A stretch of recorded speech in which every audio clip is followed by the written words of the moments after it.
Jim, this is a good question. If you take a modern Bible in English, of course, it is from the ancient Greek, Aramaic, and Hebrew scriptures. And there's been a debate over the centuries. Maybe the church changed it. You take the Da Vinci Code, for instance. He would say that the church corrupted scripture. Have the rabbis changed it? And the fact is, until the Dead Sea Scrolls, our oldest complete Bible, and I mean the Old Testament, of course, our oldest complete Old Testament was the Leningrad Codex, 1000 AD. Now we have biblical scrolls going back not 1,000, not even 2,000 years. They go back 2,300 years. The Dead Sea Scrolls are before the time of Jesus Christ mostly. Yeah. And of course the issue then is this: how do they relate to our Bible scrolls? And I can give you the answer, that the Dead Sea Scrolls confirm that the scriptures are 99% accurately preserved. 99%? Yes, sir. We're going to have you back to talk about some of those differences, because obviously we got so much to talk about. But you know, you brought something along here. I thought I should show it right now.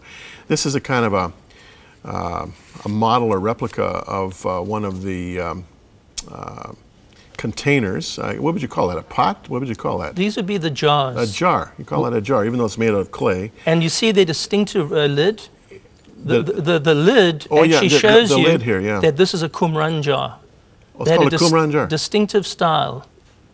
Really? And that's what the shepherd boy heard the breaking of. Yeah. And inside, of course, is what you're holding. The scroll, and a lot of people don't realize, but it was writing was done this way. Right. Not, you know, and a scroll that kind of just. And of course, this is a small replica, friends. This is not the size of the normal scroll, but. This is how they wrote, and this would be made out of sheepskin? Mostly out of animal skin, yes. Animal skin, right. Now, when you talk about the dating, and it looks like anywhere from 200 years before Christ up to 100 years after Christ, how were scholars able to accurately date these things? You know, when the scrolls were first discovered, and it was put forward that they were very ancient, one scholar looked at the handwriting and he said, this handwriting takes us back to 250 BC, going up to 68 AD. Now that's old, based on handwriting, and many scholars, many learned scholars said, no way, this is not possible, and they wrote learned treatises to prove that the scrolls were from the Middle Ages.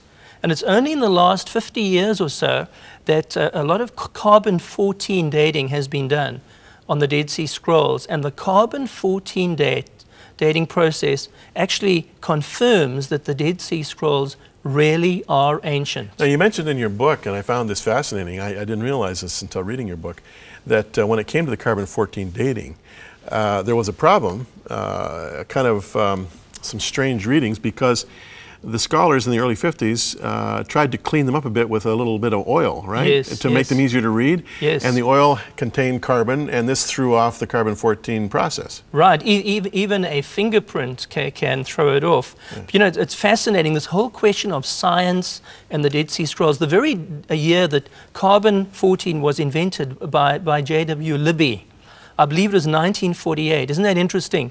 That it was the same year, virtually, that the scrolls were found. And very early on, scrolls were among the first artifacts to be tested by radiocarbon. Now, as we have perfected the methods, a lot of carbon has been done in Arizona, for instance. Scholars now are agreed that the carbon-14 dating confirms the accuracy of the scrolls, give or take 25 years. Let's talk about what the Dead Sea Scrolls are comprised of. You've referred in your book, and we have pictures here of the Genesis scroll. Let's take a look at that. I mean, this is fascinating, friends. This is the very first book of the Bible. Tell us about now. This is from the exhibit that our crew took yesterday. Now, what we have to understand with the exhibits is that these are the originals.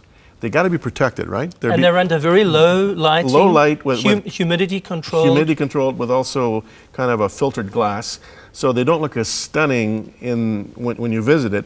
as some of the pictures that have been taken. You know, Jim, as the viewer looks at the pictures that we've just seen, for some people, you might think, wow, that doesn't look so great. That looks like the Dead Sea scraps, or one person put it, it's like the remains of a barbecue. Let's just go back to Genesis, please. Yeah.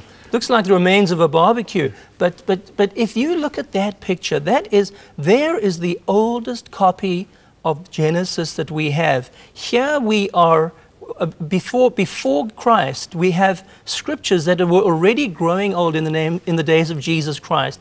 The way I put it, that in these little scraps is written the very stuff that dreams are made of. One of the greatest books of the Old Testament in terms of just consumer friendliness or reader friendliness is the book of the Psalms. Yes. I remember Dr. Billy Graham saying he reads a psalm every day.